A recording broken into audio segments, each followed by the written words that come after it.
Muchas gracias, muy buenos días.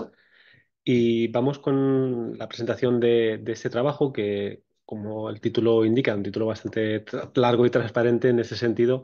lo que busca es de alguna manera intentar ver esos nexos de unión, ¿no? La convergencia entre estas diferentes disciplinas o principios muy relacionados con el diseño, conceptualización de interfaces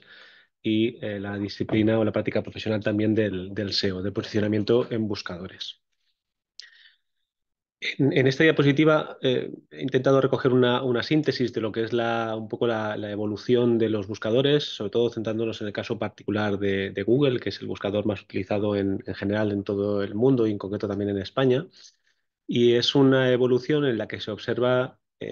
sobre todo dos cosas. En primer lugar, un intento por ir cada vez mejorando más y más lo que sería pues, la calidad y la relevancia de los resultados de búsqueda que ofrece su sistema, por un lado, y eso implica o les implicó a lo largo de diferentes años pues, todo lo que es intentar minimizar las trampas que los expertos dentro del sector podían aplicar en relación con lo que eran pues, la adquisición fraudulenta de enlaces o, por ejemplo, pues, aplicar técnicas de spam sobre palabras claves, etcétera, etcétera. Con los años, poco a poco, se va viendo cómo esos algoritmos de los buscadores eh, lo que empiezan a aplicar también es ya no solo, lo que empiezan a buscar no es solo buscar los resultados con mayor relevancia posible para sus usuarios, sino que también empiezan a integrar toda una serie de principios dentro de su propio algoritmo que favorecen de alguna manera aquellos contenidos que ofrecen la mejor experiencia de usuario posible para sus usuarios, ¿no? Entendiendo como experiencia de usuario desde aspectos relacionados con la calidad del contenido, su fiabilidad, objetividad, pero también otros muchos aspectos relacionados con aspectos técnicos, como por ejemplo puede ser el rendimiento en motores de búsqueda, la compatibilidad con dispositivos móviles, a partir del momento en el cual se empiezan a hacer ya más consultas desde móvil que desde escritorio, etcétera, etcétera. En los últimos años también hemos ido viendo cómo se ha ido incorporando todo lo que es el procesamiento del lenguaje natural, la inteligencia artificial, de manera que poco a poco también han ido intentando cada vez más y mejor intentar averiguar lo que es la intención de búsqueda de los usuarios, más allá de lo que es ofrecer resultados simplemente relevantes con una ecuación de búsqueda concreta, ¿no? Y en este contexto surge esta Search Experience Optimization, o SXO, que de alguna manera es como una propuesta o una evolución del SEO que lo que busca es intentar satisfacer esas necesidades de optimización en buscadores, pero partiendo de la mejora de la experiencia de usuario mediante diferentes disciplinas o principios como la arquitectura de información, la usabilidad o la accesibilidad. Todas ellas disciplinas que, como veremos, iremos desgranando en las diapositivas siguientes, están muy relacionadas con diferentes principios o diferentes factores de posicionamiento que tienen en cuenta los buscadores de Internet y especialmente Google. Los objetivos de este trabajo son, por un lado, contribuir a una mejor comprensión de optimización de la experiencia de búsqueda, sobre todo en un contexto como el académico, en el que el SEO tampoco es una disciplina en la que se haya prodigado mucho lo que es la literatura, ¿no? A diferencia del sector profesional, en el que sí que hay mucho más contenido y mayor conocimiento, ¿no? Y mayor difusión del mismo. Entrando en un objetivo más específico, identificar esas relaciones entre los factores internos de posicionamiento, es decir, aquellos que tienen que ver con lo que sería la conceptualización del sitio web, su contenido o su optimización técnica, con los factores que Google toma en consideración y, en ese sentido, ver cómo se solapan con diferentes principios y buenas prácticas propias de esas otras disciplinas que mencionábamos antes, ¿no? La usabilidad, la arquitectura de información y la accesibilidad web. La premisa de la que parte un poco el trabajo, ¿no? Esta síntesis de factores, es que hay un conjunto significativo de factores de posicionamiento que están intrínsecamente vinculados con la calidad de la arquitectura de información, la usabilidad y la accesibilidad de un sitio web. Y la hipótesis es que al final la optimización de estos aspectos contribuye de manera sustancial al rendimiento en motores de búsqueda, es decir, a la posibilidad de conseguir mejores posiciones en lo que serían los rankings de resultados. Los resultados obtenidos muestran pues se han podido identificar 37 factores relacionados con estas disciplinas y que de alguna manera tienen que ver con alguno de esos principios o factores de posicionamiento. Aquí hay un pequeño gráfico en el que se puede ver un poco la distribución de esos factores, que ahora también comentaremos con un poco más de detalle.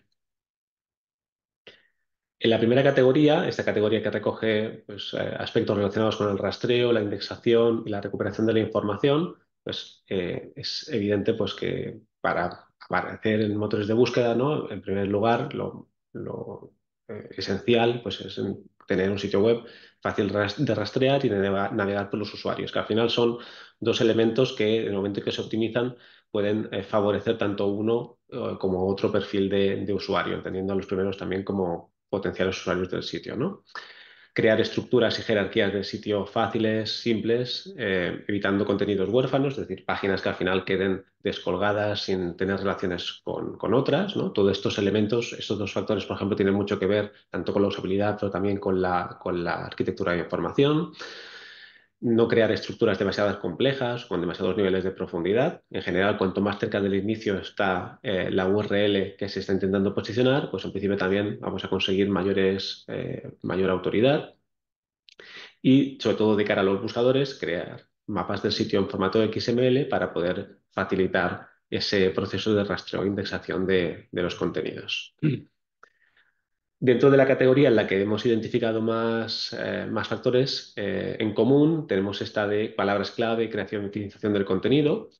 en la que podemos observar cómo pues, la presencia de la palabra clave, tanto en el nombre del dominio, en las URLs, en los títulos, en los encabezados, los diferentes niveles de encabezados, pues es algo especialmente importante, que de hecho también es algo muy importante tanto para usuarios en general como especialmente para personas con discapacidad, ¿no? Personas, sobre todo usuarios ciegos, que pueden necesitar o que recurren mucho a todo lo que son estas marcas de jerarquía de los sitios web para poder navegar entre ellas, identificar rápidamente en qué pestañas se encuentran, etcétera, etcétera,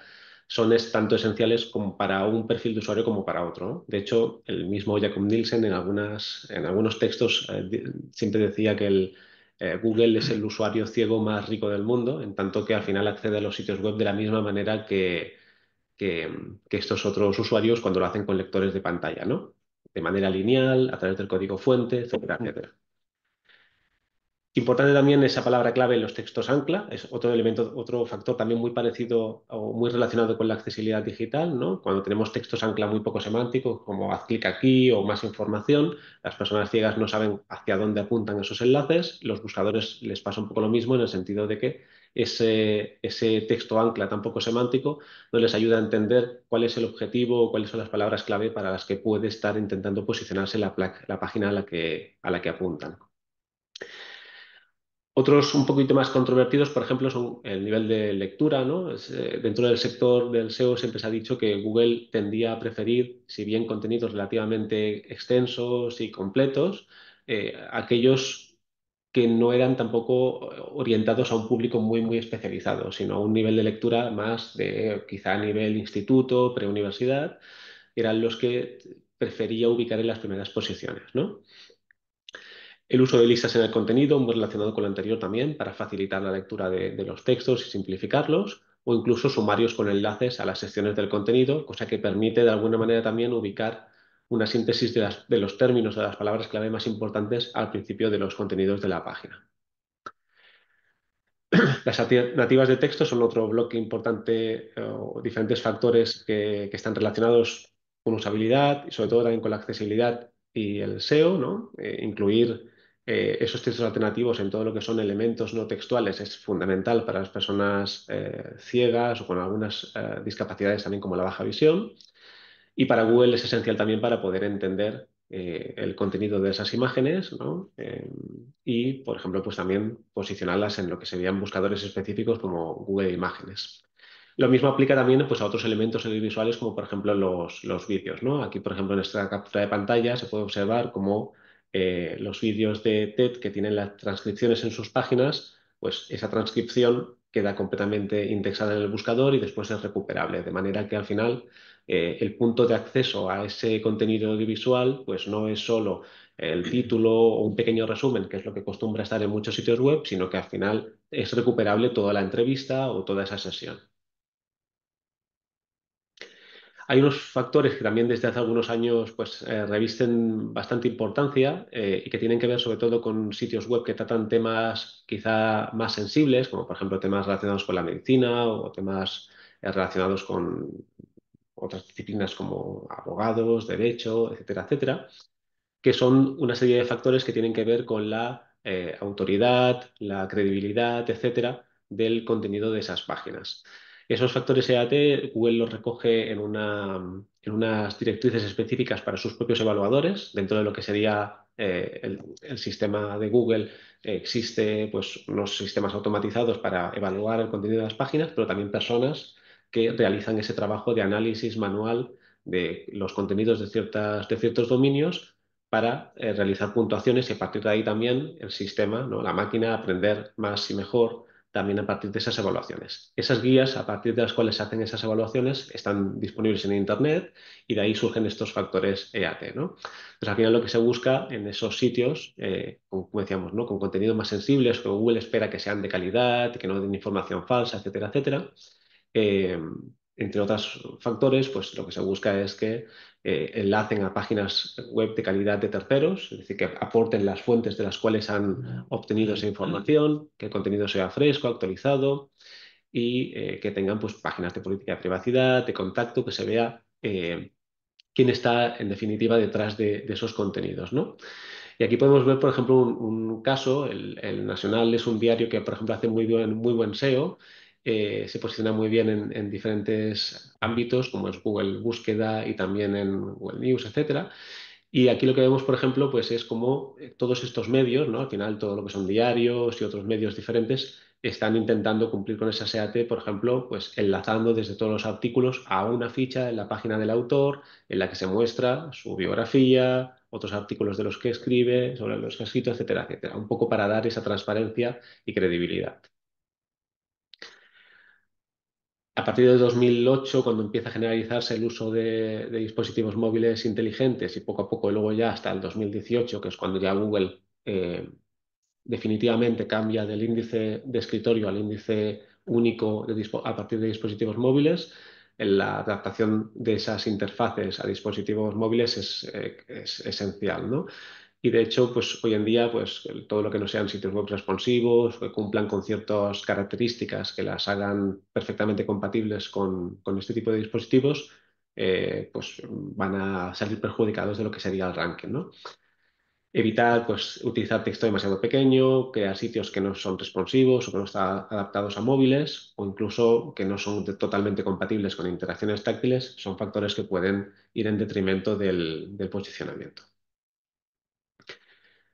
También en cuanto a diseño de páginas y publicidad, pues evitar páginas con demasiada publicidad intrusiva, sobre todo demasiada publicidad en lo que sería el primer cuarto de la página, con paginaciones o layouts que no son demasiado amigables, etcétera, etcétera, son también factores que tienen en cuenta para intentar minimizar la presencia de este tipo de sitios entre los primeros resultados del ranking.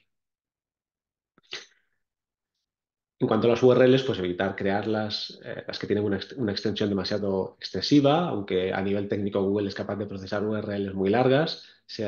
Han aparecido a lo largo de los años muchos estudios de correlación que muestran cómo las relativamente más cortas son las que tienen que estar en posiciones más altas. Y sobre todo también evitar todo lo que son enlaces rotos, ¿no? Por los problemas que pueden generar de cara al rastreo, la indexación de los sitios o incluso la experiencia de usuario, en tanto que al final pues cortan, ¿no? O interrumpen esa navegación por el sitio. El enlazado interno, de hecho, es uno de los grandes, por decirlo de alguna manera, tapados. Quizá dentro del sector no, pero fuera del sector sí que es algo bastante desconocido, ¿no? Y es seguramente una de las mejores maneras de potenciar a un sitio a través de las mismas páginas de ese sitio, ¿no? Si al final tenemos unas páginas que van a tener de manera natural mucha autoridad y esa autoridad la podemos redistribuir a través del sitio web con enlaces internos con el objetivo de potenciar a las que realmente importan a ese negocio, a ese sitio web, ¿no? Y a mí uno de los ejemplos que siempre encuentro muy representativos son, por ejemplo, medios como por ejemplo en este caso la revista Lecturas, que trabajan muy bien las etiquetas, ¿no? Hay muchos blogs o muchos sitios de contenido diarios que al final tienen una lista de etiquetas relativamente poco controlada, poco trabajada, que lleva a una lista de resultados, a una mera lista de resultados, ¿no? Cosa que Google al final acaba normalmente descartando por ser básicamente contenido duplicado. Y aquí realmente, pues en este tipo de medios, por ejemplo, lo que observamos es que la etiqueta no lleva a una sola lista de entradas, sino que lleva a una página con la biografía de esa persona, con todo un corpus de otros, en este caso famosos, ¿no? Personas del corazón relacionadas con ellos, otros artículos, etcétera, etcétera. La optimización multilingüe, ¿no? También, de cara a sitios web que están en diferentes idiomas. Y sobre todo también en los últimos años, especialmente importante, el cumplimiento de las Core Web Vitals, unas métricas de rendimiento que Google utiliza para poder valorar también cuáles son los sitios que ofrecen una mejor experiencia de usuario en relación a, por ejemplo, cuánto tiempo tarda en cargar el elemento más pesado o más grande de la página, cuál es el tiempo, el lapso de tiempo desde que el usuario hace clic en un botón y el sitio web responde, etcétera, etcétera. Son toda una serie de métricas que Google recoge a través de datos que obtiene del buscador Google Chrome. Google Chrome es uno de los buscadores más utilizados en todo el mundo y en este sentido pues tiene datos que le permiten valorar todas estas métricas en dominios de todo el mundo.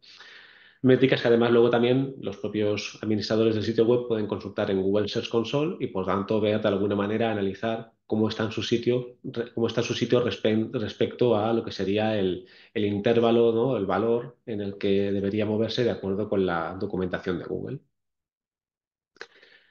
Por supuesto, también evitar todo lo que serían técnicas Black Hat, concretamente, pues esas técnicas que quizá a corto plazo pueden dar muy buenos beneficios a algunos tipos de sitios web que las practican, pero que evidentemente no son sostenibles, ¿no? Y que a la larga pues pueden ir en detrimento también de lo que sería la presencia en digital de esos sitios, ¿no? El clocking, las puertas traseras, todo lo que serían redirecciones que lo que buscan es mostrar un contenido a Google que se indexe para unas determinadas palabras clave y con unas características, pero después enviar a los usuarios a unas páginas totalmente diferentes, son aspectos que cuando Google descubre, pues evidentemente derivan en penalizaciones. Y el último de los factores, o la última de las categorías que tiene este factor relacionado de sintaxis HTML correcta, es también algo que, de hecho, el mismo Google en muchas ocasiones ha dicho que no tiene una influencia directa en lo que serían los factores de posicionamiento, aunque evidentemente esto es algo que de manera indirecta pues, sí que puede beneficiar a la experiencia de usuario o incluso al mismo rastreo de esas páginas, ¿no? En tanto que cuanto más limpio, más simple sea el código fuente, pues al final los motores de búsqueda mayor facilidad tendrán también para poder procesar esas páginas. Y con esto, pues, acabo.